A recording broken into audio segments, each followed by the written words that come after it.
In the heart of Atlanta, a tale of love and deception unfolds. Amidst the hustle and bustle, we find Stephen, a hard-working man with a heart full of love for his wife, LaQuisha. He's the epitome of a loving spouse, ever doting and blissfully unaware that his wife's affection is merely a facade. In the stillness of their home, Stephen sleeps peacefully, dreaming of a future filled with love and happiness. Unbeknownst to him, his dreams are about to be shattered by the very person he cherishes the most. LaQuisha, his beloved wife, harbors a secret that threatens to turn their world upside down.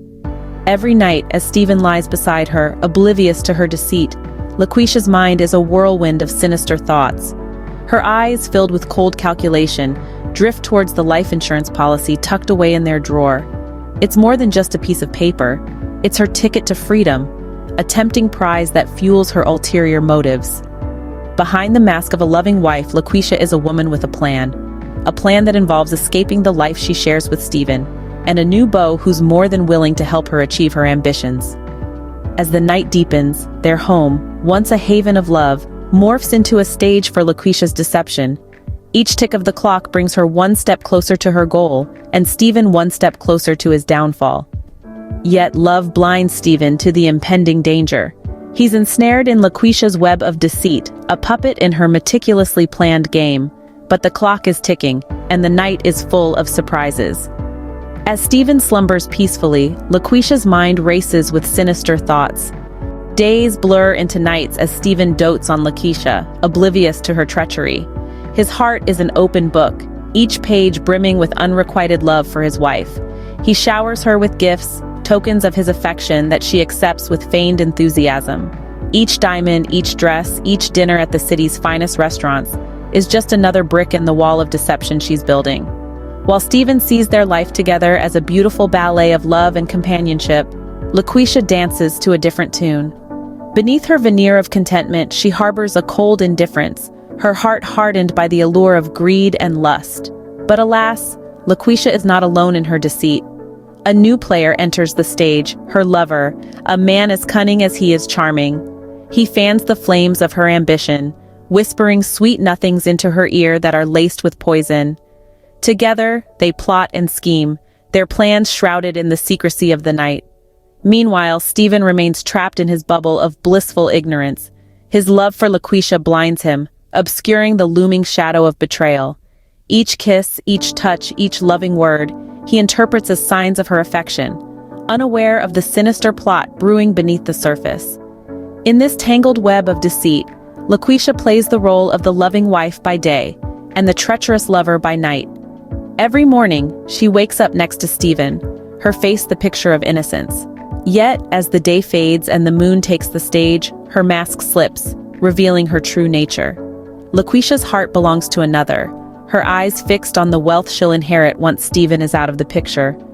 As she lies beside him, her mind is miles away, plotting her escape from this loveless charade.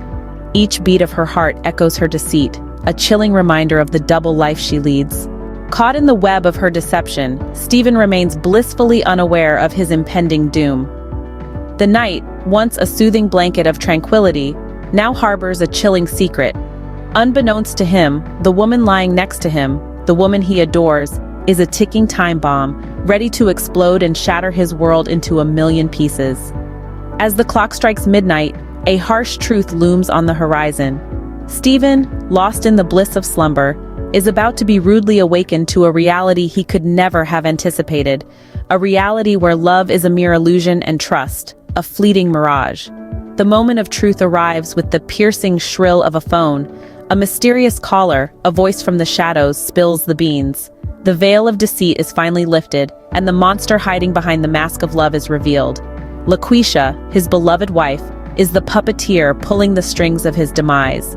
The shock hits Stephen like a lightning bolt, electrifying his senses, and leaving him gasping for breath. His heart pounds against his chest as if threatening to burst out. His mind, once a serene lake, now thrashes with stormy waves of disbelief, betrayal, and despair. Each word from the anonymous caller is a dagger to his heart, each revelation a punch to his gut. His world, once filled with love and warmth, is now a cold and desolate wasteland. The woman he loved, the woman he trusted, was nothing more than a mirage, a phantom luring him into a deadly trap. In a desperate bid to escape her clutches, Stephen fights back. He lunges for the door, his heart pounding, his mind screaming for freedom. But it's too late. The die has been cast, the trap sprung. His world crumbles around him, consumed by the flames of betrayal. The night, once a sanctuary of dreams, has now become a nightmare from which there is no awakening. As the night wears on, fate takes a sinister turn. The once comforting darkness of the night now stands as a symbol of Stephen's shattered world. His heart, once brimming with love, is now a desolate landscape, ravaged by the storm of betrayal.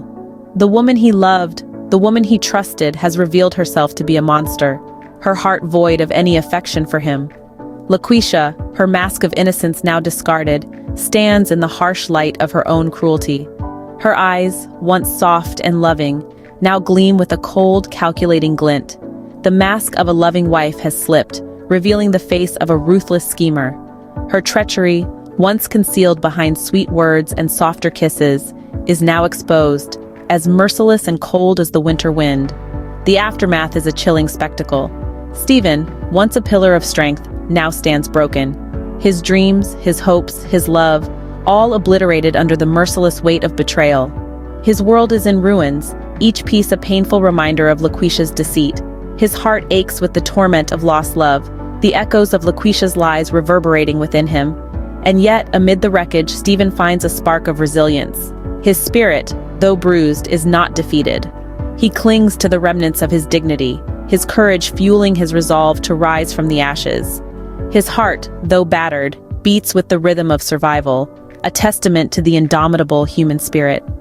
LaQuisha, on the other hand, revels in her victory, her conscience unscathed by the devastation she's caused. Her eyes shine with triumph, her heart pumping with the thrill of her victory. Yet, beneath the veneer of success, a cold emptiness lurks.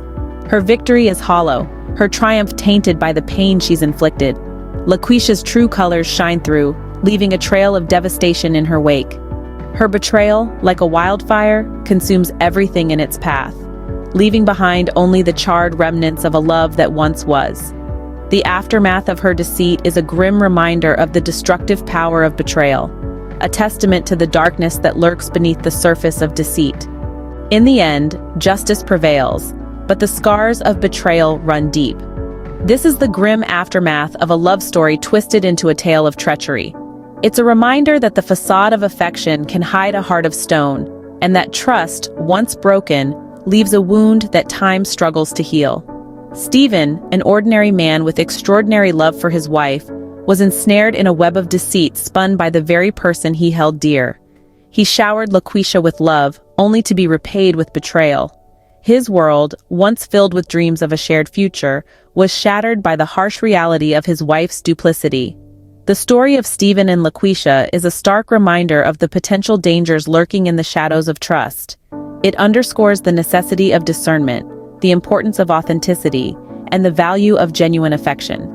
It teaches us to be wary, to be observant, to question what seems too good to be true, and to realize that the face of love can sometimes mask the intentions of a predator. It's a lesson in the importance of trust, but also in the peril of blind faith. To trust is to open your heart, but to do so without discernment is to leave it vulnerable to those who would exploit it. In this tale of love turned sour, we see the dangers of deception laid bare. The allure of wealth and a new lover led LaQuisha down a path of treachery, leaving Stephen's life in ruins. It's a chilling reminder that sometimes the enemy sleeps beside us, hidden behind a mask of affection and shared dreams.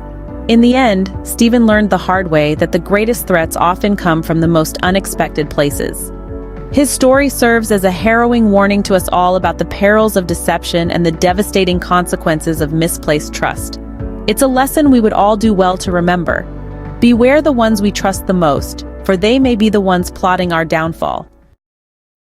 If you are in my life, I never want to hear out of your mouth that you lied to protect me. Or you lied because you didn't want to hurt me. No, you lied because you were protecting yourself from the possible consequences that would come from the truth. You lied because it's what you do. You see to me when someone can be real to me no matter how much it may hurt me. That shows me that you actually are a solid individual. You can take accountability and you're a credible person. It shows me that you respect me and value our relationship. However, when you lie to me, that just shows me that you're trying to be in control of the narrative that you desire. You're trying to manipulate the situation and understand that lying to me once is all it takes to degrade our relationship. It shows me that I can't trust you. It shows me that you're selfish and you only care about yourself. And that's a major red flag, and I don't care how much you mean to me. That alone is enough to get your seat removed from my table, and you'll never have access to me ever again.